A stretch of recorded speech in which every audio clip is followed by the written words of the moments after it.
What's up, everyone? I'm here again to talk to you guys about Sheath Underwear, the most comfortable underwear I've ever owned in my entire life. You know, back when I was younger, I never really gave a lot of attention to what kind of underwear I was wearing. Sometimes I wouldn't even wear any underwear. But most of the time, it was awful boxers with these terrible patterns on them, all full of holes, bunched up and sweaty, creating this terrible smell. It was the worst. So this one time, I'm in a mosh pit. I get hurt really badly, and the ambulance had to come pick me up and take me to the hospital. My girlfriend at the time was riding in the ambulance with me, had to take my clothes off to set me up for the hospital, and when they take off my pants, they realize I'm wearing these awful boxers. The dudes start laughing. My girlfriend left me. That's how bad it was. And you know what I was thinking? If I was wearing Sheath underwear back then, none of that would have happened. I would have saved myself years of embarrassment, all this work I put in with this girl. Anyway, go check out Sheath Underwear. Go to sheathunderwear.com. The company was created by a U.S. Army veteran, Robert Patton. While he was out serving, protecting our rights, he discovered that he needed to come up with a better solution for underwear while you're out in a combat situation like that. It has this 2-pouch technology that separates the twig and the berries. It's fantastic. Go to sheathunderwear.com, use our promo code RRBG, and save 20% on your purchase. It's worth every single penny. If you're watching this right now and you're single, it's because you don't have Sheath underwear. What's up, everyone? Welcome to the RRBG podcast. I am here with Adam Zuniga of the Six Most Metal Breweries. How you doing, brother? Hails, Eddie. I feel like we have a lot in common, so it's great to connect. Yeah, man. I mean, we've been friends, like we said earlier, we've been friends on Facebook for a bit, but you were in my, like, I have different, like, groups of friends. You know, I have my high school friends, and I have my metal band friends or whatever, and then you're in the beer category. Sure. You are a Advanced Cicerone, level 3. Advanced Cicerone level 3. It's kind of like one half of the bar exam for beer. Yeah. Certified beer server is level 1. It's a multiple choice exam online. That's where Certified. Good man. Most metal. Certified Cicerone from there. Level 2 is kind of a written exam, multiple choice exam, tasting exam done in person with the Cicerone program. Advanced Cicerone level 3 is, again, like kind of short essay, multiple choice, tasting, and then getting grilled by the Cicerone program in person about like off flavors and food pairings and what is this beer, that kind of thing. And then level 4 master. There's only what, 8, 9 in the world now? There's only a handful. A lot of them own breweries. Yeah. I'm still not sure if and when I want to head in that direction or what the incentive is to do it. The Cicerone program is still a young program, so I don't think they're even certain yet, or they even know what to do with a title like Master Cicerone. But other than bragging rights, you know, we're still kind of all figuring out what the Cicerone program is good for, beer's current place in the modern world, because beer has always been an important part of any world, you know. You want me to tell you the answer to that question? Let's hear it. Free beer. Free beer. That's what it's for. You want to become a Master Cicerone, you will now have free beer for the rest of your life, because you're not going to show up to a brewery and be like, what's up? I'm one of 8 in the entire world that know more about beer than you guys. And they're just going to be like, try this one and try that one. And, you know, like, please tell me what you think about this one. We just decided to make a gummy bear vanilla snow cone IPA. Let's try it. Like, oh yeah. Free beer for life. That's what it is, dude. Look, I did the certified beer server program through Cigar City, and I trained all of the certified Cicerone stuff, and which at the time the advanced didn't exist. It was server, Cicerone, master, and they added the advanced like maybe a few years back, but I trained the whole thing for certified Cicerone. I just didn't have the $600 to, you know what I mean, at the time to take the test. But, you know, Cigar City did a really good job of educating me in that world. Like, I consider that brewery number 1 in my life, not just because their beers are that good or whatever. It's just their mentality, how they handle the education of craft beer. Like, everybody that's in there is in class. That's basically what's going on. Hell yeah. It's so important to have that brewery and that moment. I think I've been fortunate enough that, you know, I've done sales and marketing for different breweries. I worked for breweries that have really enabled me to pursue the Cicerone certification and the Cicerone education. So they coughed up the $600 or whatever it is to take some of those exams, man. And For me, I mean, it's been a great calling card. Like, it helped me when I was new to beer in New York City. You just kind of like find some footing in that industry, and it's become a calling card for the Six Most Metal Breweries and everything we've done around it. Just to say, you know, this is not.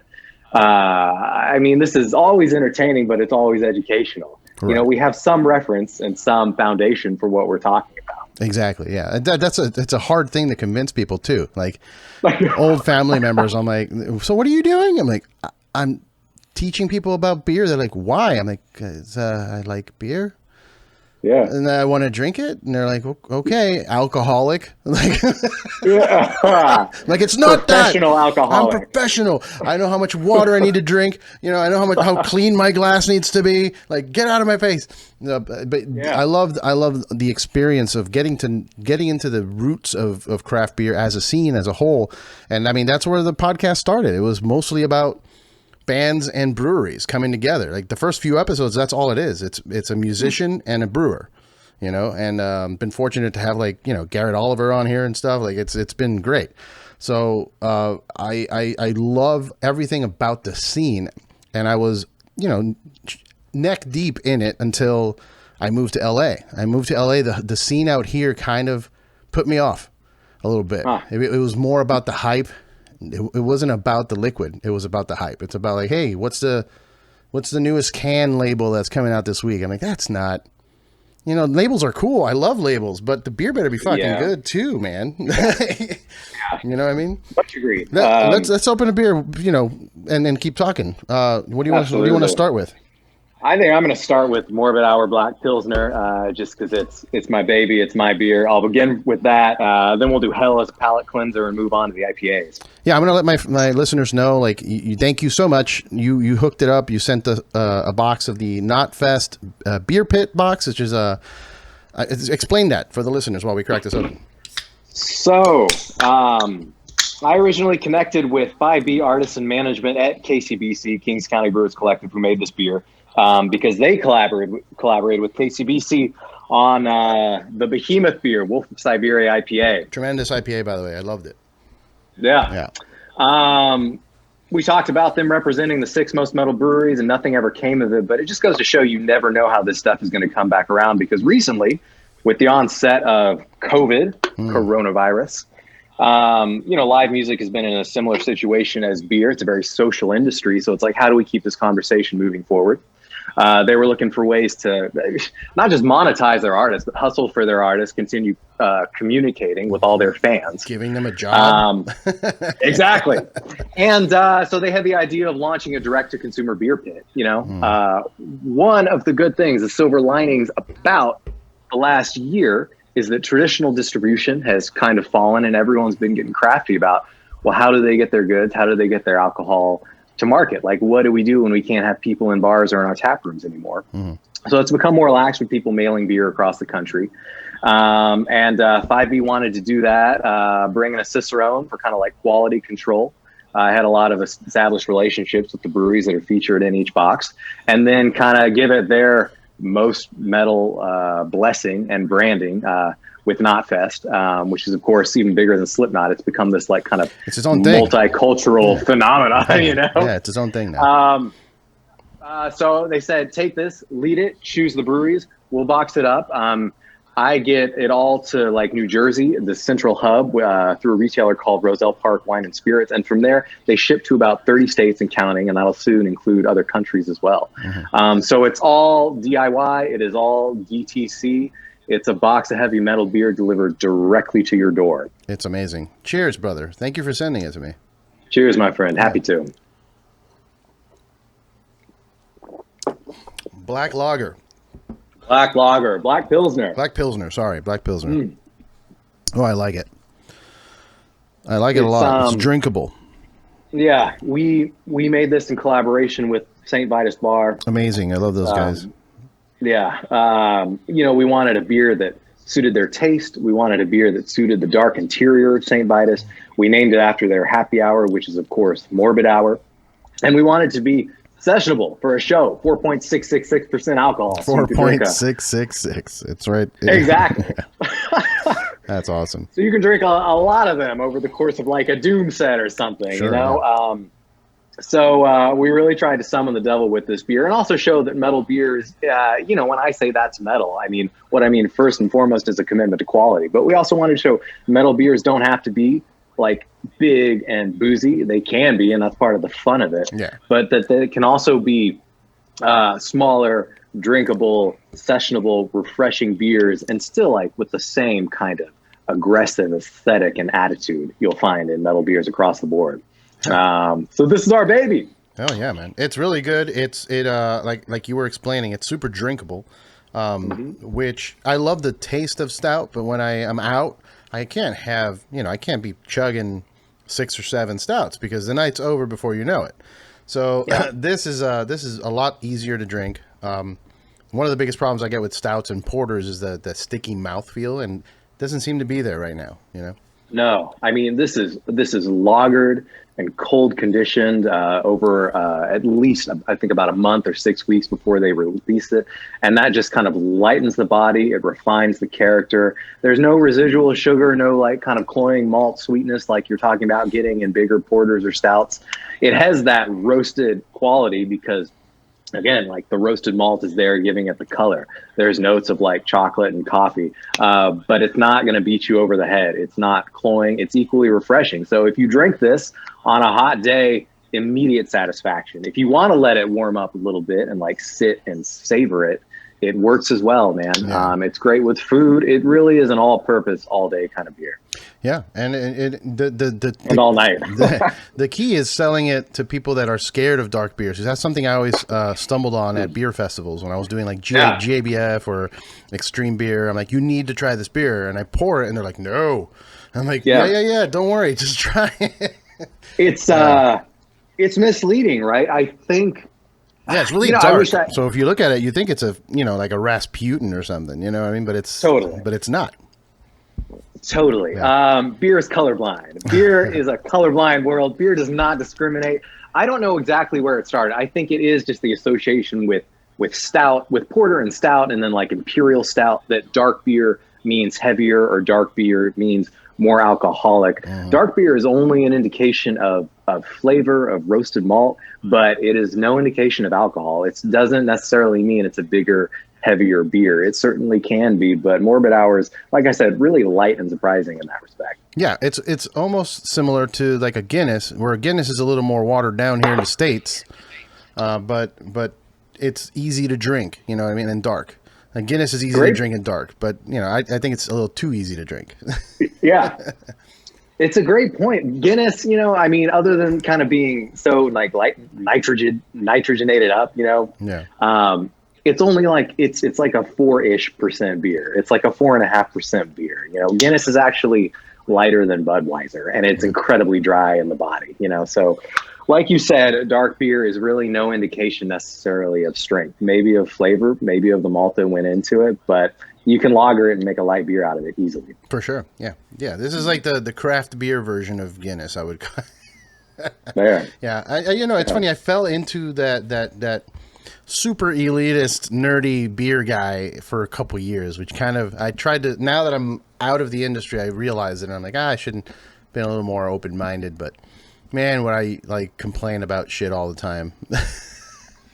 I think we all kind of go through that phase, right? Because it's like your local band or your local sports team or whatever, man. You take a lot of pride in your beer, and everyone's trying to get to like the best of it, and there's no shortage of it right now. So there's a lot of competition in the market. So it's not only like what is local, but then the question of like what is craft, and it's easy to nerd out on and geek out on, and maybe like lose sight of quality first and foremost. Do you still drink? Do you still drink stuff that's non-crafty? Like most brewers that I know love themselves a good old Coors Banquet. I know they do, or whatever it is. Everyone kind of has that one beer. Yeah. To be completely honest, I do not, man. Just because I don't have to. Like, I think beer happened to me like when there was so much variety in the market. There is so much available. There are so many craft breweries out there. Like now there's over 7,000 and counting. But I mean, for what you like, whether it's light beer, piss beer, nostalgic beer, like old school, whatever you want to call it, man. There's always like a craft equivalent out there. And, you know, I always kind of was partial to something like Negro Modelo, for example. Okay, yeah. Which I still respect. But again, you know, that is an amber lager. We don't have any idea now what like Negro Modelo originally tasted like, but something like Morbid Hour kind of approximates that. So I don't really have that one guilty pleasure, you know, but at the same time, man, I'm no longer after the hype that you mentioned earlier. I could care less about like the name breweries that release a different IPA every single week that somehow always tastes the same, or a pastry stout with so many ingredients like you can't even tell what's what. You said it, not me. But every city, like New York has one, man. Every city kind of has Other that half. brewery, I mean, even though I've had Matt from Other Half on here, but they're that brewery out there. They're the ones that everybody lines up for. And I mean, they make quality beers. Like, I'm not shitting on Other Half at all. They make incredible beers, but they are the brewery that people would line up for out around the block. You know, every single can release. Yeah, it's nuts. Yeah. And I use. I mean, I'm being. You know, I'm going back to my roots of the hater with Monkish. Like, I've been to Monkish a ton of times. I love them. I take friends there whenever they're in town. Like, it's fine. It's just, you know, I hate the lining up for a can release aspect of it. You know. I do too. It's so funny. Like, I was just looking earlier. I don't know, you know, Trappist, Chris Dodge, his band, which is all like beer themed, beer core music. Yeah. They've got a great like 3-part song called "Waiting in Line," which just fucking, you know, rips a new asshole to the people that do it. But I agree. I think line culture, double IPA, everything, pastry stout, everything. It's kind of turning craft beer into an absurdity, and it's kind of turning new consumers off, which is why you've seen this rise in every possible canned alternative to beer, this rise in every fucking like hard seltzer flavor out there, because these are the first impressions. Like, those breweries that have all that hype surrounding them, they're giving the impression that this is what craft beer is. So wait in line or don't, you know, and I guess I don't, honestly. No, I'm with you, man. And, you know, I used to shit on the rise of seltzer, but it's weeding out the people that don't really care about craft beer from the craft beer scene. Because I've always noticed that, like, you know, I spent 8 years in the scene, man, and I saw the rise of the people that, you don't like beer. Stop it. You think you do, but you actually like cocktails, and you actually like daiquiris, and you like, you know, foo-foo, like, you know, wine coolers. You're not into beer. So they were like morphing the beer scene into that. And I'm like, no, just go away. Have your own scene. Go. So at first I used to hate seltzer. I'm like, what is this crap? But now I'm like, yes, have your seltzer scene. Go have fun. Get out of the craft beer party. That's, you know what, that's a much better, like, positive way to look at it, man. Like I say, it's great. I think we've lived parallel paths, man. And I followed RBG for a while. I didn't know that it originally stood for Rock and Roll Beer Guy. I think that is fucking metal. It was the cheesiest thing I had ever heard. My friend my friend came up with it. I'm like, that is so cheesy that it will work. Let's do it. I love it, man. I've always thought, like first and foremost, music podcast, metal podcast. I'm honored to follow in the footsteps of Corpse Grinder to Careen Around recently, man. I always thought it was first and foremost a music podcast, but it's great that the roots of this are in craft beer, and you've had that moment with like bands and breweries that you saw where it crosses over. I mean, like Cigar City is phenomenal, man, and I think they still make the guar beer. They do. They do. Like the annual guar beer for the barbecue. I mean, I don't know if you know this, but it was during my time there, I created the Kill Switch beer. Kill Switch. Oh, no shit. Alive or Just Brewing. That's my baby. I actually have a bottle of it back there somewhere. I'll actually, you know what? I can bring it to show you. Hold on. Bring it to the forefront. Now, what do you all want to talk about?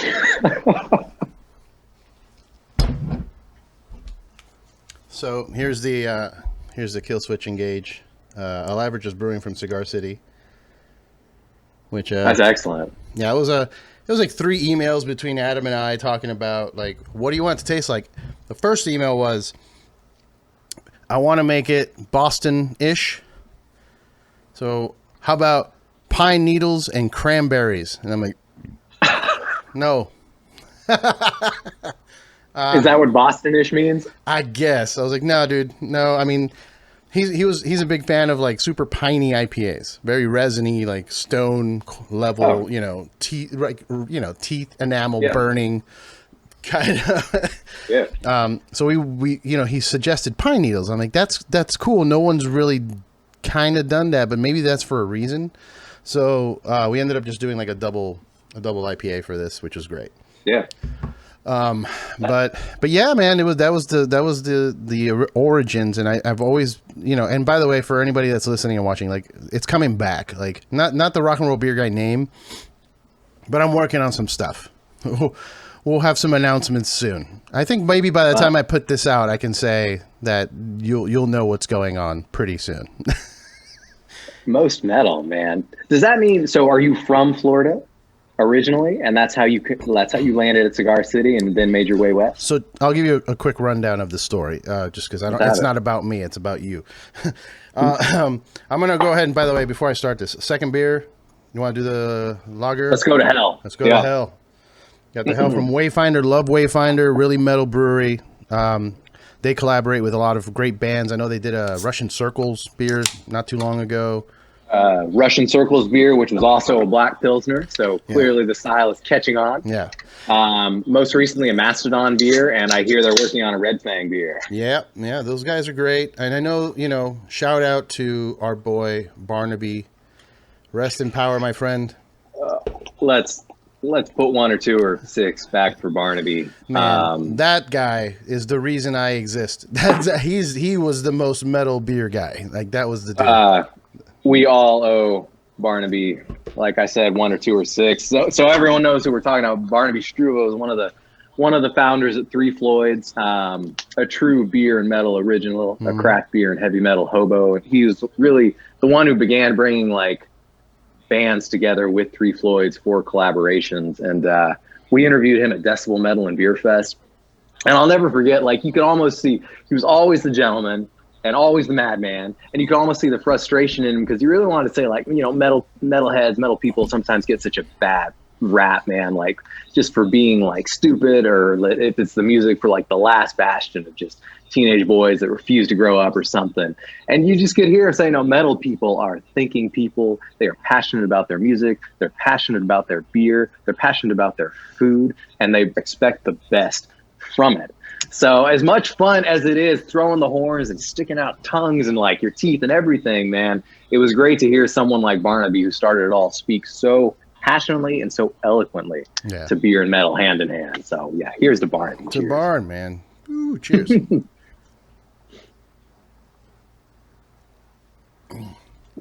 Oh, that's good. That is so good. I've been, I've definitely gone the gambit of let's see how extreme beer can get, to now I'm like, good lager is all I need. Yeah. I think lager has to be the most metal style out there. I mean, again, it's among the hardest to execute. It does take like time and precision, man. Yeah, that's one that people don't get that. People think that lager means cheap beer, or because they associate it to Budweiser. They're like, oh, that's whatever beer. And I think, no, man, it takes longer to make. It ferments for longer. It's harder to do. It's hard to do it right. Totally. I mean, we can thank like just decades of industrial brewing for that, and a lot of small breweries don't have the capacity or the time or like just the real estate, the tank space to like. Yeah, because those tanks gotta go on their side. They can, yeah. But fuck, like, it's great that like Wayfinder is out there, and like I think half the beers they release are lagers. They're co-owned by Relapse Records. They're related to Sizzle Pie. I mean, I would hands down say they're among the most metal breweries in America. Mm-hmm. And the fact that the half of their production is all lagers really speaks to like current tastes. Hell yeah. You got proper glassware. You got the Wayfinder mug. They know that I am a sucker for dimple mugs. So they sent this to me along with the cans to taste with their head brewer, Kevin Davey, when we did the interview for the Knotfest Beer Pit. When people sign up for the Beer Pit, you get a link to interviews and tastings with all the brewers, which is really cool. That's awesome. I love dimple mugs, but I think I exclusively use them when I'm either at a German food place that's selling some German lager, like straight up Hofbrau or Weihenstephaner, or during Oktoberfest, I'll pull one out and I'll drink everything out of that during that week. I think it's all about the optics, the ritual, and the tradition and the novelty of it. For sure. No, I love them. I love them. I'm being lazy. I only have one glass, which is this awesome Cosmic Eye Brewing, another metal brewery. They sent me this. Again, not only do I think we have a lot in common, I think we have a lot of friends in common. That's so great that you know Sam and Michelle from Cosmic Eye. Oh, yeah. Sam is a good friend. Sam was on episode 4 of the podcast with that early. Sasha. Yeah, early on with Sasha from Intronaut. I met him because he was delivering beers to Intronaut at live shows. He would show up with a little corny keg like, hey, I'm like, who are you? That's awesome. And he was working for Nebraska Brewing Company at the time, and then eventually, opened up his own Cosmic Eye beer, which is fantastic. And, keep an eye out for those announcements I was talking about earlier. Yeah.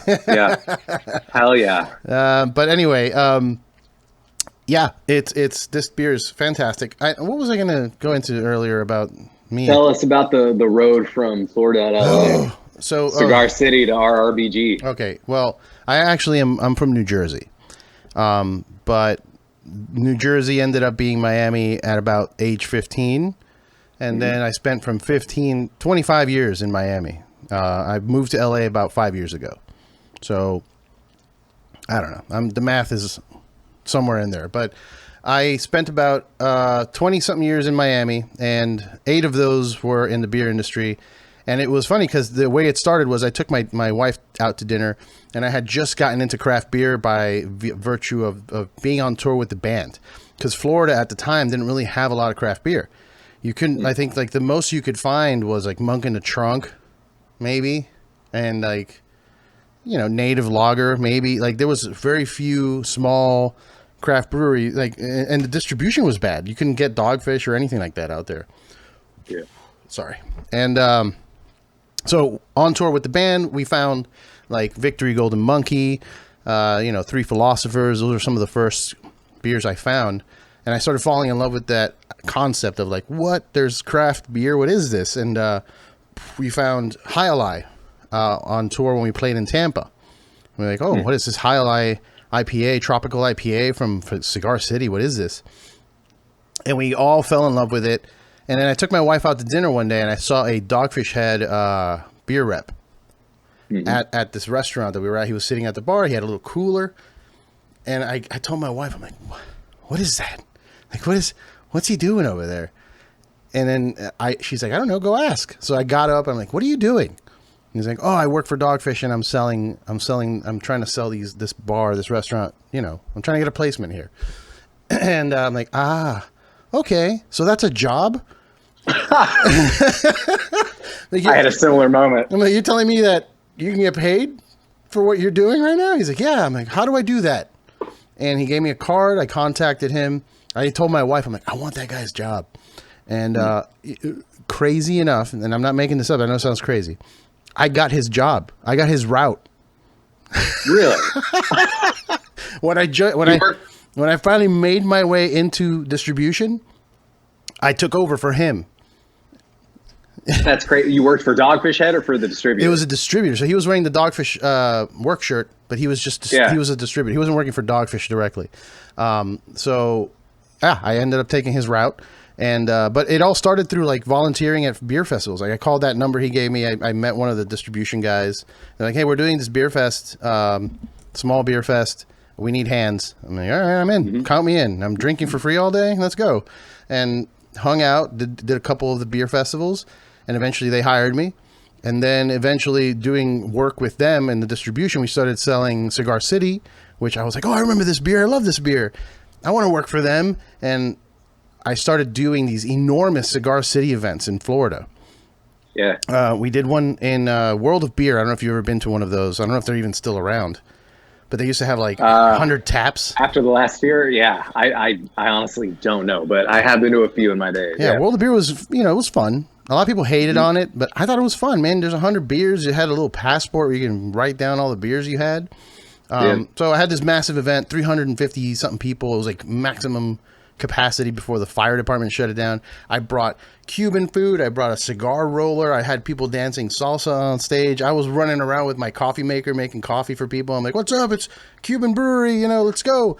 And the head brewer, Wayne, and some of their reps came to the event, and they were like, dude, this is incredible. What are you doing? I'm like, I want to work for you. Hire me, please. And then they're like, so they hired me, and then we just, you know, it was like just rocket skates after that, going on a Great American Beer Fest and, you know, Extreme Beer Fest and Craft Brewers Conference, and it was nuts, man. It was a crazy journey. That's what happened. You know, like, chances are that we have somehow crossed paths somewhere before, and maybe didn't even know it. I love it. I had similar moments, just realizing, wait a minute, this is a job. And then when you get to the point that you can be like just the life of the party like that, you know, like just living a brewery to the utmost, you know, and bringing the beer and the party to the people. It's a real privilege. And it really, when craft beer was still it's just more kind of like underground and unestablished, like it was a really exciting time to be a part of it. Yeah. I lived in LA just briefly after college. And I was there, man. I was into music. I was into acting. I wanted to be a performer, an entertainer. And you can imagine how that goes when you land in LA for the first time. I'm surprised. I'm glad you didn't end up homeless, man. That's all. Homeless or worse. Yeah. What happened was, you know, I felt like lost in the desert, just kind of found my way to the beach. And I started volunteering at a little brew pub called Abigail in Hermosa Beach. I know that place. I used to sell them beer. Well, there. Yeah. And the head brewer, whose name was Brian Brewer, I mean, I started helping out on brew day, and he would be blasting like Meshuggah and Slayer. Brian is in the morning. Homie, dude. That's my homie. And he's at Hop Saint now. Yeah, Hop Saint. What a small world. Yeah. He kind of just introduced me to the idea of this is a thing. And you know what? Like, this can be your thing. This can be your world. And I went up and down the California coast, and no matter what the brewery was, I found metalheads somewhere in the cellar. You know, it's the kind of music that just lends itself to this kind of work, but it's also like, it's a culture of people that don't really, that couldn't or wouldn't work anywhere else, that just do not fit in a traditional like office environment, that aren't willing to like give their freedom and their identity and their time away to something that they don't believe in. Yep. So I was like, okay, I'm gonna go back to New York, and I'm gonna see what I can do with this, because it's a less established industry there. And I had a series of odd jobs that initially led to working for like one brewery and another, and doing all the Cicerone stuff.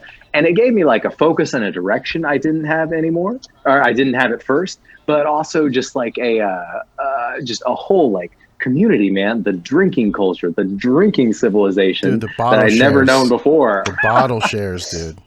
Some of the best times of my entire life have been at a bottle share after a beer festival in a random city with all of the brewers, dude.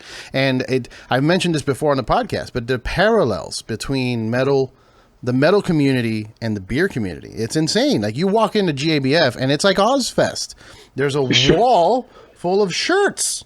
Like just like Ozfest. You're like, oh, where's my favorite band? That one. Yeah, I'll have number 25, please. And it's all breweries. You know, and they're all on the road. Like, I was on the road living out of a suitcase for so many years because it was just constant travel. And that's how metal is. Like, you're on the road, you're on tour, you're trying to sell this thing that you're super passionate about. So yeah, the parallels are there, man. And you know, it makes perfect sense what you're doing. I mean, obviously, I started the podcast because of that same concept. It wasn't all metal. Obviously, rock and roll is a little more vague, but that's the same idea. I think it's fair to say. I mean, you know, we have endless debates over what is the most metal, who is metal and who is not, but it's all rooted in rock and roll, which is all rooted in blues, and it's all about kind of the same central message, all said and done, man. Yeah. So I'm not overly concerned with, like, you know, what is metal and what is not, but like in the world of beer, like I said, you know, we remained committed to finding like the most metal beers out there, just in terms of quality, of attitude, of aesthetic. And there is so much crossover between these two worlds, because, you know, if the brewers didn't literally like play in bands that for whatever reason, man, never worked out. You know, it's still like it's their favorite kind of music that they're trying to incorporate into a parallel art form. Oh, for sure, man. Yeah. For sure. I mean, that was one of the things I loved about Cigar City as well. And I hate to keep bringing them on and like, you know, blowing smoke up them. But like you look at Cigar City and you don't really get the metal vibe, right? It's more of a, you know, Tampa cigars. It's more of a traditional historical vibe that they're putting out. But Joey Redner, you know, like within a week of him knowing him, he's like, I'm going to Dark Lord Day and I'm going to fucking crowd surf during Ghoul. I'm like, yes, yes, amazing. And like Justin Clark, who's like one of their higher up dudes, you know, also huge metalhead. He's the one that introduced me to Dave Whitty from Municipal Waste. He was like, hey man, Municipal Waste is playing in Miami. You know, bring him a couple cases of beer. I'm like, absolutely, absolutely, I'm doing that. So most metal, yeah. That's why they were all about doing that kill switch beer, because even though the traditional imagery of Cigar City is this historical Tampa thing, like Cubans and cigars, there is this deep root of metal, and it goes, and it's also because Tampa has a huge metal scene. Fuck, Florida's a great metal state, man. I'm from Texas originally, and it's similar to kind of what you were saying. You know, there was definitely a healthy metal scene in Texas. There was not like a craft beer scene by the time I left there, like just an angry fucking teenager. But now I go back and there are more and more breweries. I mean, they're starting to release like Pantera beers down in Texas, you know, like this has exploded kind of everywhere once you look for it. And again, like if it's not a metal brewery, chances are pretty high there is a metalhead or there's a fan of like heavy music or rock and roll, like somewhere in the cellar, somewhere in the brew house. And I mean, to me, like that Cigar City represents that, and made the Kill Switch beer and made the Guar beer. I mean, that is fucking metal. That's awesome. They also did Sam Black Church. I'm trying to think who else they've had a few metal beers, and I wanted to do more. You know, my goal was to convince Joey to just have like a whole separate side label of just band beers that Cigar City does, but that never took off. I'm trying to find right now. Now you mentioned Pantera beer, I did see it like today. Yeah, I think it's like Texas Ale Project. Good Friends and a Bottle of Pills. Oh, no, okay, yeah, no, this is from California. Alosta Brewing Company is putting out Bad Friends and a Bottle of Pills. And it's got you probably can't see it, but it's the artwork from Pantera there, but yeah. And I think they're in Southern California. Yeah. So again, it's just like the more you look, the more you find, and every state has an answer to it, which is incredible. So we, like when we began with the Six Most Metal Breweries, we thought if our business is the most metal, let's do everything in the context of 6. We'll do like 6 episodes per season. We'll do 6 most metal bars per episode. We will have like a custom 6-pack to wash it all down with. But at this point, we could just as easily get rid of the 6 and do the most metal breweries and hit the road and never come back, because there's so many out there. And there's so many we've talked to or worked with at one point or another. And, you know, Decibel magazine and Brutal Truth, their original column, was a huge inspiration for all this. And Decibel Metal and Beer Fest, which hopefully will return by end of year, but has happened in recent years prior to COVID. You know, it was this great meeting ground where like beer and metal collide and people come from all over the country to celebrate. Yeah, hell yeah. So shout out the more you look for it, the more is there. Shout out to Decibel and for featuring our show on there. Good old Chris Dodge gave me a little feature with Vox and Hops as well. It was you know, I feel honored to be like, hey, I'm in a magazine, in a magazine of metal magazine that I love. So what are we doing? Deftones? Let's do Deftones. Let's do Belching Beaver. Belching Beaver. You're immortal now, man. I mean, at least print is real. So right. I'm glad I'm Decibel. You can never die. I'm glad I'm in print before print disappears. You know, because we're getting closer and closer to that reality where there's nothing printed anymore. But I made it. I went and ordered the magazine immediately. I'm like, I need to have this. Like, how do you not? Yeah. All right. So, Deftones. Obviously, you know, I'm gonna just go ahead and say it here on the podcast. My favorite band, number 1 of all time. Yeah. They're still still 20 years later putting out some of the best music I've ever heard. So shout out to the homies. I've been honored to become friendly with some of them and hang out at NAMM. And, you know, like last NAMM, I had one of those moments where you have to pinch yourself that can only happen with beer, man. Like it's one of those things too. Like when you have that connection you with craft beer and metal, you're like you said, you're the one that brings the party. You're like a rock star amongst rock stars. It's nuts, you know? So it's a good feeling. Yeah. Yeah. Like that's where rock and roll beer guy, like I was like, it's cheesy, but my friend called me that as a joke. Cause he's like, you show up at every show with a bunch of beer. You're the rock and roll beer guy. I'm like, oh fuck. Yeah. All right. But anyway, makes sense, man. Cheers to you. Thank you for sending me this. I love this beer. I mean, I had a 6-pack already in the fridge. So. For real. Yeah. This was cheers. The Phantom Bride by Belching Beaver. Deftones, one of their series of beers with Belching Beaver, right? They had like 5. I think 5 or 6. Is it Ohms or Ohms? They have Pale Ale Ohms. came out recently. I have a can of it there, just empty because I drank it. I also have an empty can of the White Pony that they did, but they did like Swerve City, which was a brown ale, I believe. I don't know if it's Swerve City they did a Pog beer, which is the passion fruit orange guava IPA. They did a brown ale. I don't know if that was Swerve City. But they did a Digital Bath hazy IPA. They've done a bunch, and it's nuts. Yeah, Chino legit loves hops. I learned that. So talking to Belching Beaver throughout this process, like hearing how hands-on Chino was and how passionate about the beer, because a lot of bands, I mean, to be honest, like a lot of bands just kind of like license out their name and aren't necessarily involved in the beer making. Chino and Deftones were start to finish, and it shows in the final product, because I mean, to me, this, like, I'm still a sucker for West Coast IPA. I love the brilliant clarity of it and a world of hazy. I love the classic hop bitterness. I love the malt backbone, man. And to me, this is a flawless example of the style. And this is Citra, if this is to his taste, yeah. Citra, Amarillo. I think there's some classic hops as well as some modern American hops in here. Simcoe.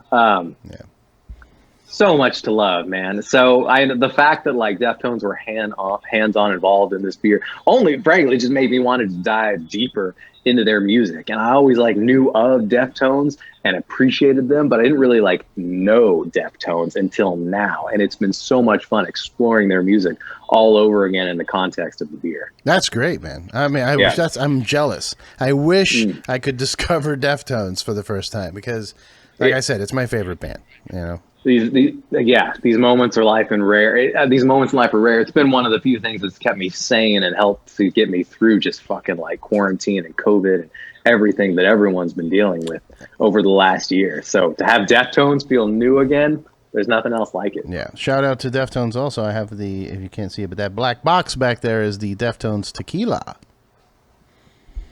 How is that? Delicious. They did it with Abre Ojos tequileria, whatever you want to call it. But they make tequila, and fantastic tequila. But this beer is become a staple, man. Like, this is my favorite. When I go to shows in San Diego often with Adam D from Killswitch, and this is what we end up drinking, because this is what they're serving down there, because it's a San Diego brewery. So this is my concert beer, and I super chuggable. I love Citra. This is my favorite. Citra and Mosaic are my 2 favorite hops, I think.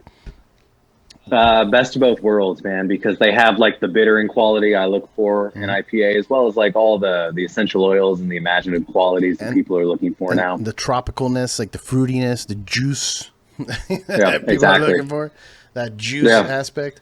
Speaking of Citra, check this out. Oh, lights went out. Citra, check this out. Guayabera, Cigar City Guayabera, Citra Pale Ale. This is the first can ever. That's supposed to be me. Oh, no way. Yeah, that's supposed to be me. This was another one of my creations at Cigar City, thanks to Wayne Wombles. He had a beer called Hopped in the High Seas, which was an incredible project. I don't know if you were familiar with it. Yeah. And there were hopping beers while they were shipping it from Puerto Rico from a separate brewery that they were brewing out there. So we got that recipe for that beer. That's a pale ale.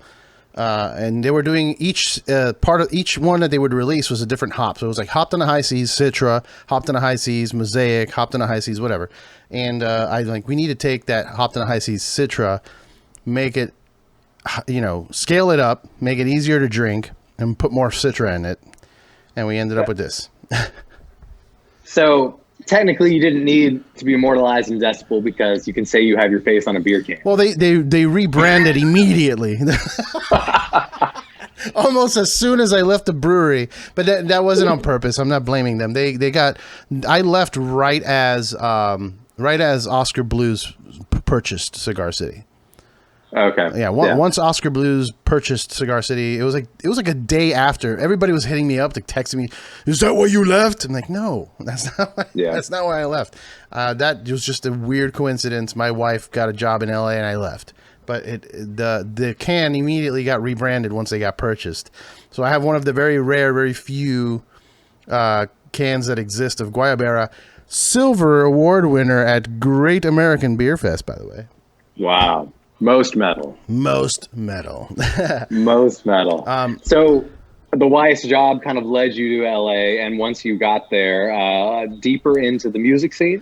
Is that what happened? Well, what ended up happening was I went straight to beer. I mean, when we moved here, I used my resume to get a job in the beer industry. I went straight to Modern Times and worked with them for a bit. And then I worked I left Modern Times. I was butting heads with one of their managers.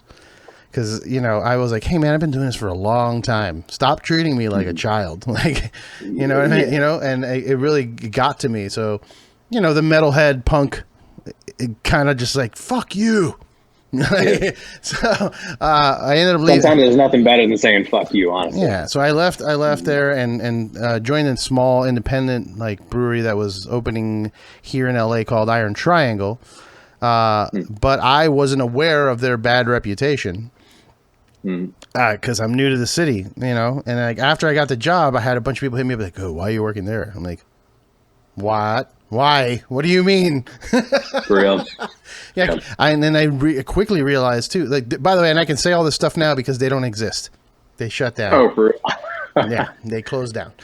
So I didn't hear any of this story, but this is a fun story for you. You might like this. So,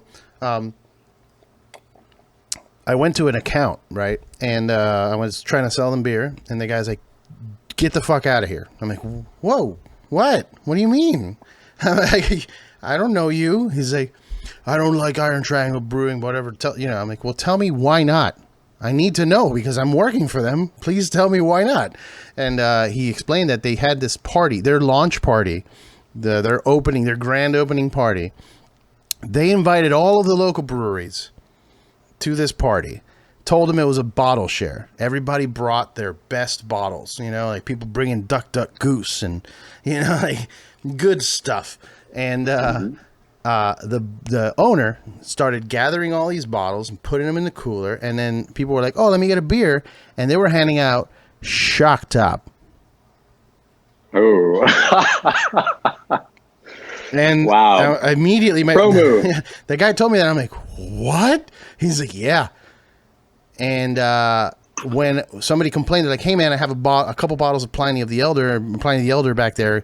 Can you grab those for me? I brought them." And they're like, "Sorry, man, those are gone." Yeah. I'm like, wait, really? He's like, "Yeah, they're gone." And then when they called out the owner to that, like, "Hey, man, what's going on? Why are you serving us Shock Top after we brought, our own beers and stuff? And why can't we access our own beers?"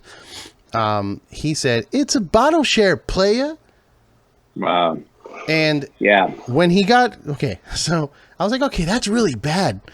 And I went back to the brewery. I talked to the head of sales. I'm like, "Hey, man, what is this I'm hearing?" And he's like, "Oh yeah, we made T-shirts." And he pulls out a T-shirt that says hashtag "It's a bottle share, player." I'm like, I gotta really like this is what I walked into. Are you kidding me, dude? Yeah. And So I left them, and immediately they like shortly after they closed down. It was just not a real brewery. It was a front. Yeah. That is some of the fucking bro frat boy douchebag culture that just needs to get out of beer at large and craft beer in particular if it hasn't already, man. Don't be that guy at that bottle share. Don't be that's the model. That's the moral of the story. And you're right. I mean, beer buyers, bar managers, they're a sensitive breed and they never forget. So. Yeah, dude. It was such a struggle, and I was just, I coming from where I did, where it was the bottle share culture was the thing, man. I have, I have some legendary photos from Florida, like Greg from Stone, Greg Cook, and 400 bottles behind us from this massive, amazing bottle share we did. Like that's where I come from, and then you're doing this bullshit, and it completely soured my mood for craft beer and the whole scene as a whole in LA, and that's why I backed out. I was like, I'm good, I see.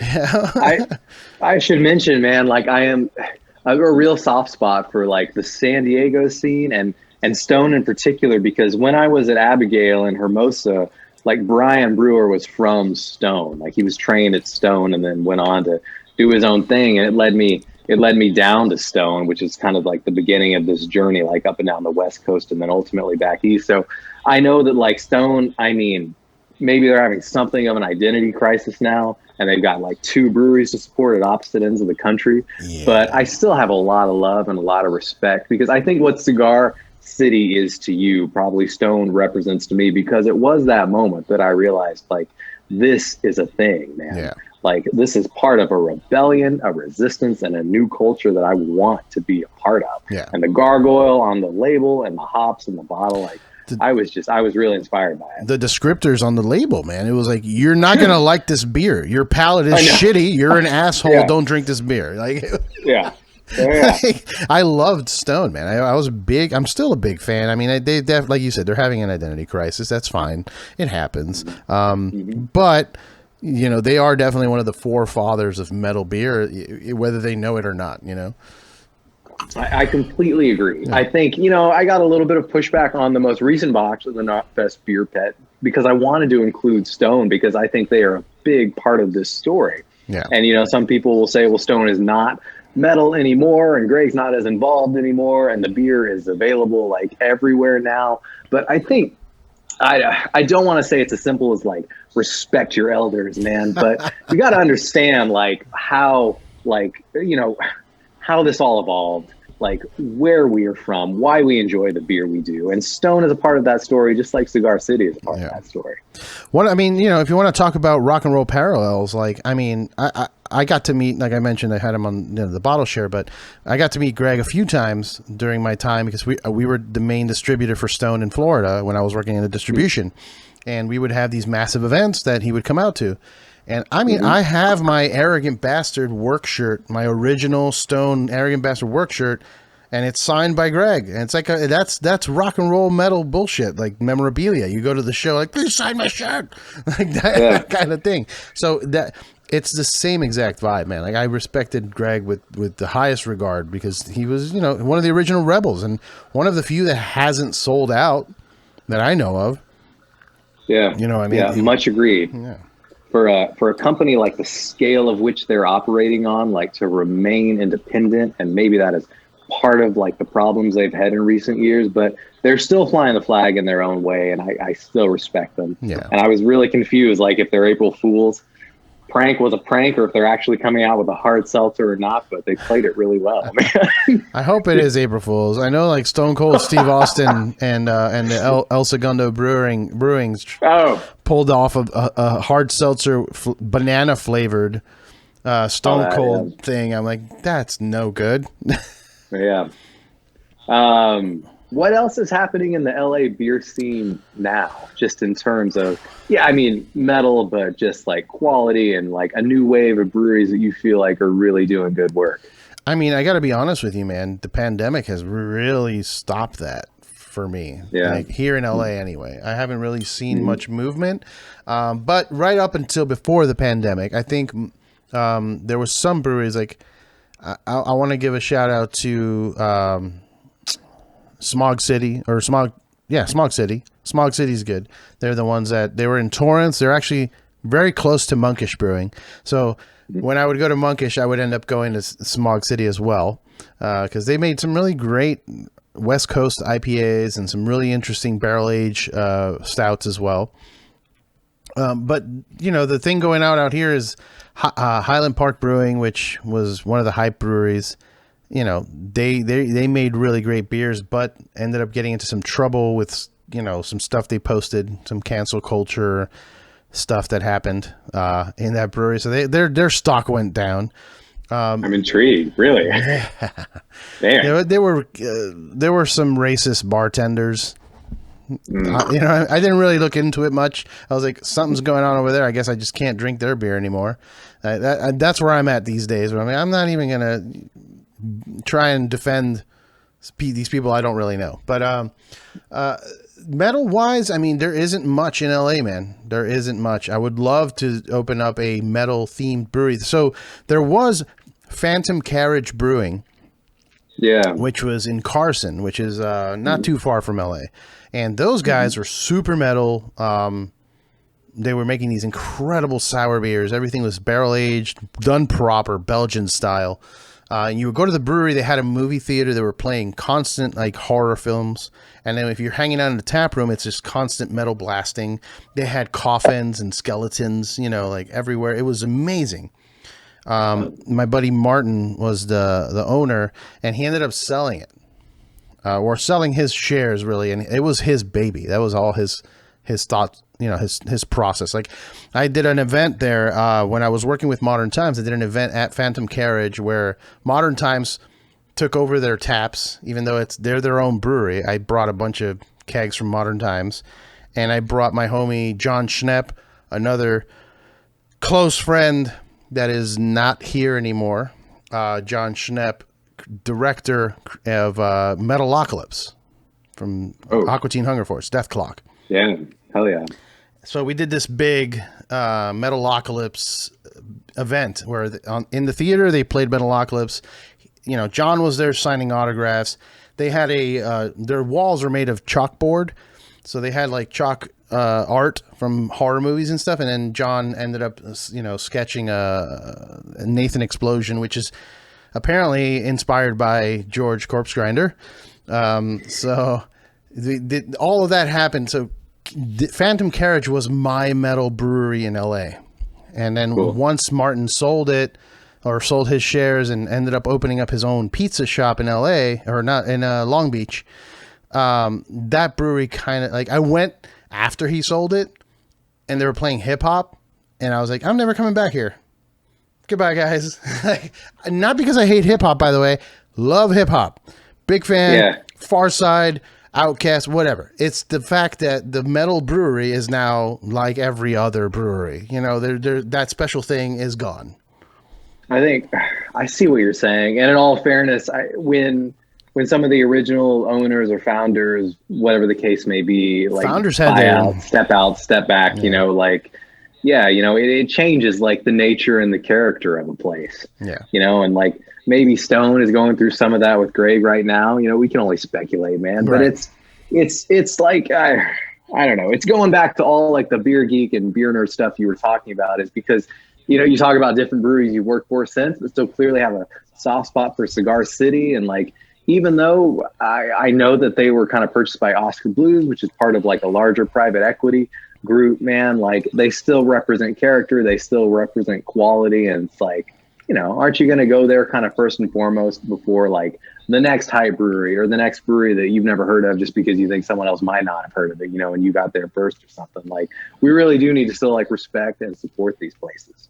What I hope happens, because I'm out of the industry and I'm not really paying attention that much. I just really hope that mentality that Cigar City had, that Stone had, of not just the metal aspect of things, but also the educational aspect of things. That's what we need. We don't need breweries pushing out, these ridiculous, smoothie beers that I can't. I'm fine. I'll drink it. It's fine. But that's not. We need some. You need to have some good lagers. You need to have some quality. Don't forget where you come from mentality, and educate people on proper glassware, proper making sure the glass is beer clean, making sure your lines are clean. Know how to clean some lines. These new breweries, I guarantee you, their reps aren't going to bars like, "Hey man, your line's dirty. I could taste diacetyl." You know what I mean? I guarantee that's not happening. Education first and foremost. It's a pill best swallowed when it is fun and entertaining, and thankfully, because we're talking about beer, it's easy to do that, man. But I completely agree. Never lose sight of quality. A lot of the pastry stouts and double IPAs and smoothie IPAs and smoothie everything and lactose everything can easily disguise that, and you can't even taste what's right and what's wrong anymore. Yeah. On that note, we should have a Droid Theory for dessert, because even though I love them for their the dark side and the stouts, we're gonna have a double IPA that includes lactose, and I think if this is what you're looking for, if this is the flavor you want, a Droid does deliver. So let's try it now. Oh my God. Okay, so I read the side of the can says food Sichuan beef noodle soup with pickled mustard greens.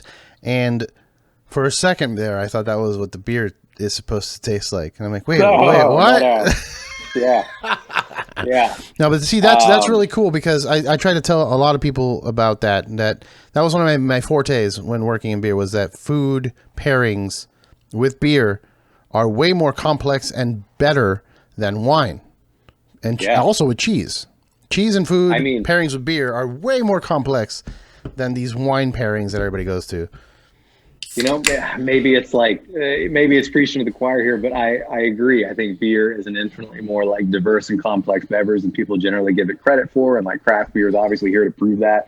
Every beer here is the brainchild of Mark Osborne, the owner and founder of Droid Theory. Not only does he make the effort to do food, cheese, and cigar pairing, but now they're putting music pairings on their labels. That's so fantastic. When we talk about beer being extreme, big, boozy, high alcohol, extreme flavors, a Droid Theory does represent and own that category really well in the market. Fantastic label, by the way. That's the best right there.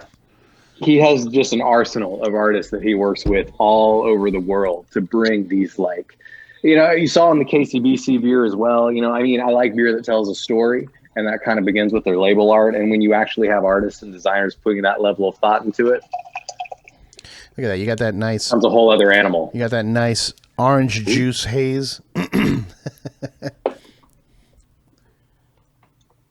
So this is a hazy IPA. Yeah. And you can see it. But again, for all my hate, I think there are some people who do it better than others, and I would put a Droid Theory at the top of the list. Definitely, yeah. There are those that do it right. A Droid Theory, Monkish does it right, even though they all taste the same. That one beer tastes really good. I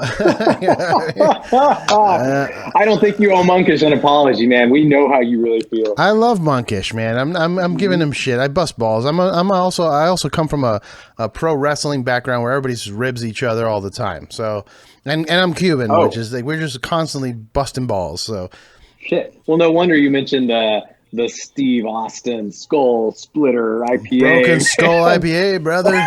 Broken Skull IPA. They recently posted a job opportunity. Stone Cold Steve Austin is looking for an ambassador of badass to represent his beers in El Segundo and across the globe. And I'm not going to say I didn't apply.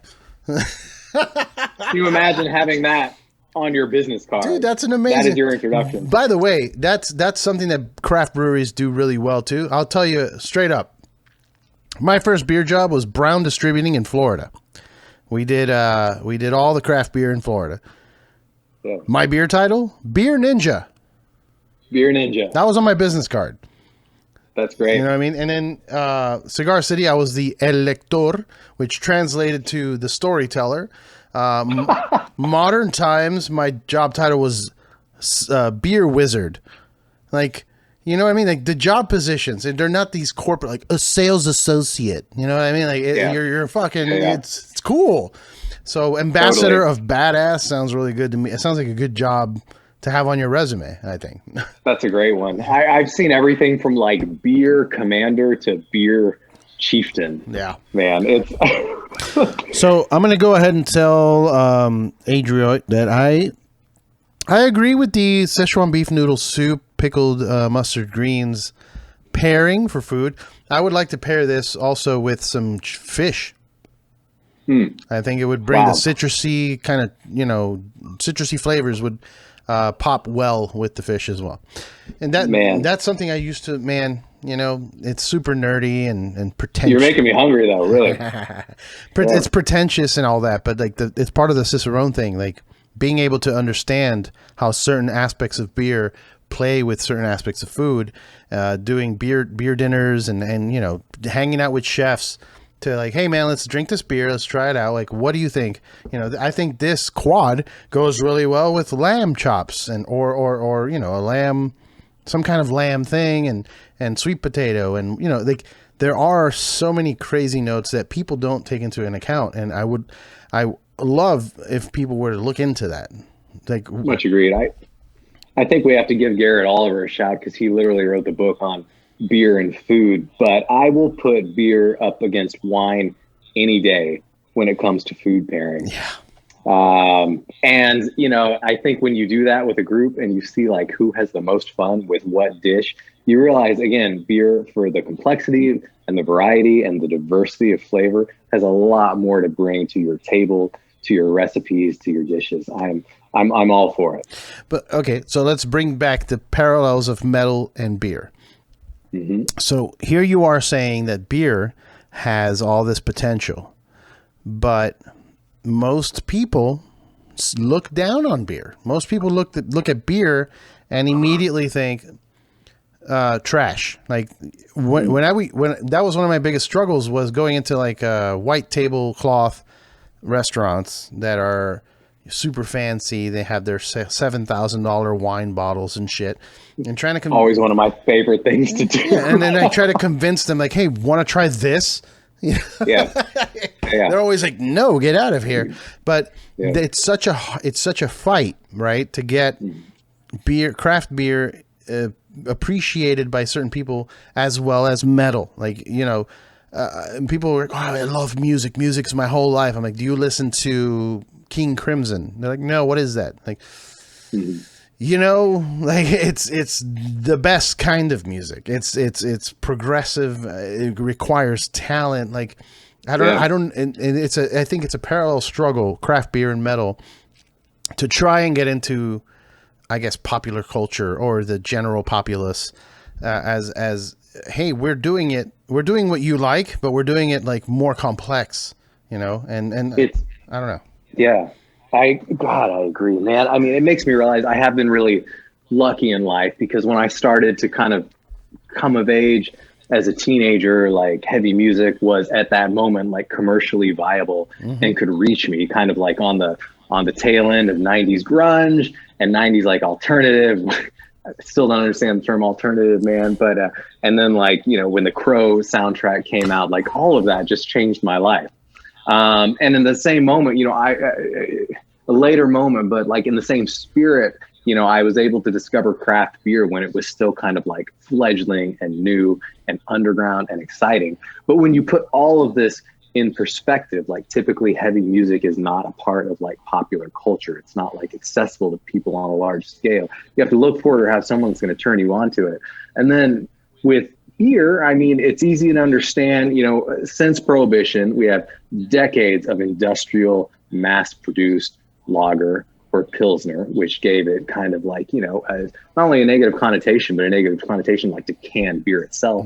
And then on the other end, and in recent days, something you and I have been like ranting about like old men, but it's like when you look at the sheer abundance of like smoothie IPA, pastry stouts, it's hard to take seriously. And the beer that's being produced in the middle of those two extremes is such a small part of the market. It is such a small part of market share that people don't understand like the depth of flavor, the depth of diversity, the depth of character that's available in like modern craft beer. So communicating that message, I think, is really important. I hope like anyone watching that makes it to the end of this is like at least curious, like to dig deeper and to find out more, because it is there once you dig past the surface. Yeah, it's not just about let's get drunk, let's have a 12-pack of Natty Lights. Like it's, you know what I mean? Like it's a whole different experience, and that's something that I've prided myself in bringing to people that aren't. You know, one of the things I did a lot in Miami was Miami Brew Bus. So we would do this brewery thing where it was like a tour bus. I would be the tour guide. There was 30 people on a bus, and we would go visit Funky Brewda, Winwood Brewing, and another, like a third. It would vary, you know, it would change up every week, but it was mostly like, hey, let me teach you about craft beer. I think it's important that you can enjoy what you're putting in your body, because everybody, they want to be health conscious, like, oh, I'm vegan, or I'm non-GMO, I'm organic only, or I'm raw. Like you should do that with your liquids too. Like they don't think about that. They're like, oh yeah, I'm a Budweiser's fine, let me get a whatever that is, like a Busch Light. Like, do you know that Busch Light is just runoff from Budweiser? Like, you're drinking garbage. Like, it's literal garbage.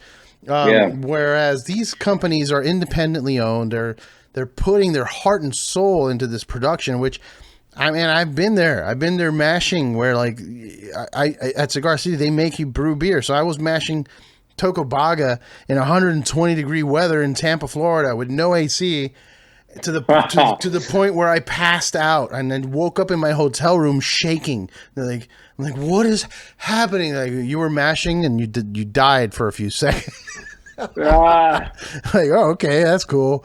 Can we go drink? Let's go drink. And then, it's a different world. And I really hope that people give it a shot. I know it's got this weird stigma, like, it's trash, or, oh, you're an alcoholic. And it's like, it's not really about that. It's not. And I really appreciate what you are doing, bringing this attention to metal breweries, bringing, this box to people's houses so they can try new liquids. And the fact that you are an Advanced Cicerone makes that much better to me, because you know your shit. We started the conversation with, like, what's that good for? It's good for people like me going, you know your shit. Yeah.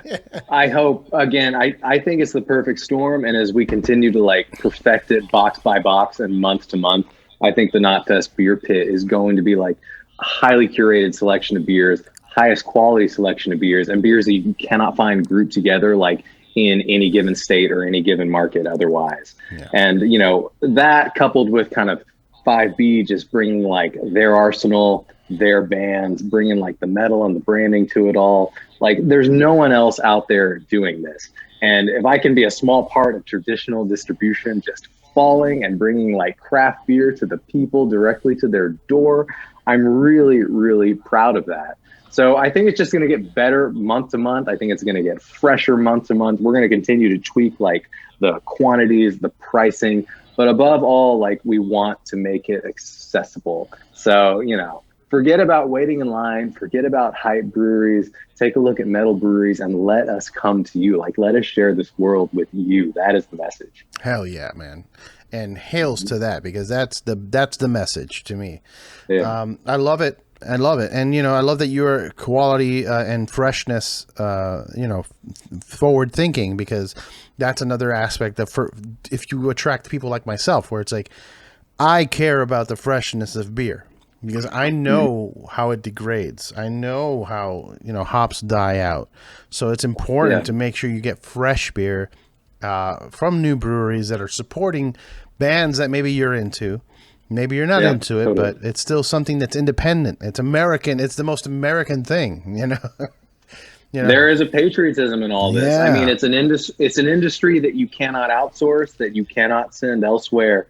At the end of the day, like I said, it is like heavy machinery that requires a lot of labor and a lot of skill to, like, use and to execute. And I think, like, if anything, what beer has become is a return to, like, what it was in America before. Like, if you want it, you drive down the street, you walk down the street, you stay to your locality, you get it. You explore like the best beer that's available to you in that moment. What we are trying to do is take beers from all over the country that, like I said, wouldn't normally be available in that respect and deliver them to people like DTC, DIY firsthand. Oh yeah. And it's going to introduce, like, hopefully it's going to introduce people to a whole lot of breweries that they wouldn't have had otherwise. Yeah. And it eliminates the, something that's one of my pet peeves, which it's a pet peeve, but I still acclimate to it. But, you know, I have friends all the time that they hit me up. They're like, hey man, send me that Deftones beer. It's not available in Miami.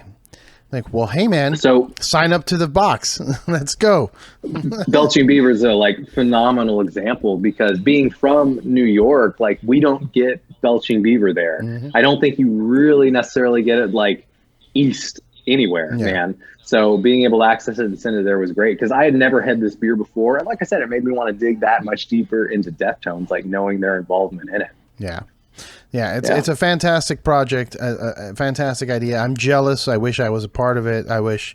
Yeah, I mean, you are now. Now right? I am. You are now. Now I am. Now I am. But you know, it's one of those. You know, you and maybe you can relate to this. But like, even with metal songs, I don't know if you know, you're in music. You've done music. You've written music, right? So, lifelong guitar player, but I mean, this is another thing worth mentioning, man, because I never really played in a band. I never really got to express myself that way, and I was looking for an outlet for it. And my partners in beer and metal, in the Six Most Metal Breweries, in our short webisodes, That's Metal, in our first project, Beer Like and Das Movie, about green beer turning people into green zombies. You know, my partners, Derek and Jeremy, if we'd met in our 20s, we probably would have started a fucking band. We met in our 30s, so we just became full-time professional alcoholics and started releasing these projects, man. You know, so it is an expression of that same drive, like to create, like not just to interpret, but like to create music, to create art, to create something to share with an audience. Oh yeah, if you go to the website, the sixmostmetalbreweries.com, you can. There's a link that says "Meet the Band." Yeah, totally. Yeah. So we're living out that fantasy, and we are living vicariously. Yeah, man, that's one of the things. Like, you want this kind of representation, and I think you guys are killing it, man. And I appreciate what you're doing. I appreciate you reaching out to me, sending me the beers, and getting this going. And I don't think this will be the first time, or I'm sorry, I don't think this will be the last time that you and I talk. So no way. It's like I said, there's more and more crossover once you look for it, like state to state, across the nation and across the world. But metal and craft beer, like, these are very small worlds with a lot of crossover, and everyone kind of knows everyone. It's easy to connect once you identify like that shared passion between the two. Now for Knotfest, I know that they used to be a U.S. tour. And in the last year or so, before the pandemic, they were doing like the 1 day, 2 day thing just in California. With the return of concerts and everybody getting out of quarantine, is this something that, you know, we're going to see back again in all of the states? And is the plan to have like a tent at Knotfest for, you know, the Six Metal Breweries? Yeah. So, I mean, the goal, the dream with Knotfest, the beer pit, is that it literally becomes a beer pit, a tent, like on site at Knotfest, and not just like a box delivered to your door. We're already seeing signs of live music coming back. I think we have a roaring 20s ahead. People, I hope, are like getting vaccinated because they want to get social again, man. They need that kind of interaction, that kind of release after a year at home. So, you know, Knotfest, I think, is going to come back in California. I think it's going to come back in Iowa, of course. Those are Slipknot's originally stomping grounds. I think it's going to come back to like Brazil. I think it's going to go international. And the hope is that if you've been to like festivals like prior to the pandemic, you started to notice more and more there was something like a separate craft beer bar, a separate craft beer garden, a separate craft beer tent. I would love to do that, like by region, by country, and bring just like a host of metal breweries to it. So that would be the dream. And then we fucking film it start to finish. And maybe we just like recreate heavy metal parking lot in the process. A bunch of drunk people out in the parking lot. You know? That's the thing, man. Every show. Well, you know, I did speaking of Deftones, since they're one of the featured bands and collaborations right now. I brought out my Cigar City tent when I was still there, popped it up in the parking lot for a Deftones show, and just had kegs of beer and people coming over. That's the vibe, you know. That's the parking lot party. Hell yeah. Yeah. But yeah. I love it. I'm all about it. I want to be more part of it. I think everybody should be excited about this. I think as we return back to reality. And yes, get your vaccines. I don't care what conspiracy theory you read online. I'm going tomorrow to get my second shot to get this out of the way so I can go back to shows. Whether you believe in it or not, you're going to need one to go back to shows. So just get one. Yeah. Just fuck it. That is the carrot on the end of the stick. Yeah. I'm getting mine this weekend. Like I said, I want to get back to life. I want to get back to shows. I want to get back to like beer. I want to get back to traveling, man. Yeah. I just want to get back to the world. Yeah. So, you know, fuck, get the vaccine so we can eventually take the masks off and get back to business and get back to metal. Hell yeah, man. That's the goal. That's the goal. I was watching a live stream from one of the bands that I enjoy. I think it was Tesseract. And I started tearing up because I'm like, what if I never come back? What if I can never see them live again? You know, like we need to get back to it. I need that in my life. Yeah. And so do all metalheads, and so does everybody in my perspective. So it's coming. It's been a hard year, but I'm optimistic for 2021, and I'm optimistic for the decade ahead. For sure, brother. Well, hey, thank you for sending me the box. Thank you for doing the podcast. I want to do this again. Let's, we'll talk again. We'll stay in touch. We'll do other boxes and talk about them. But where do people find you? How do people sign up for this box?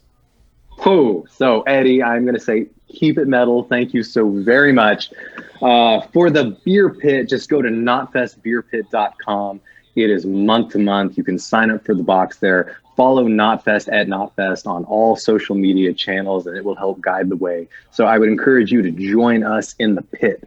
For me, follow us at Six Most Metal Breweries. You can check out the6mostmetalbreweries.com to watch our pilot episode. You can watch our short webisodes, That's Metal, which includes beer parodies of The Crow and The Matrix, which I guarantee you have never seen anything like it before.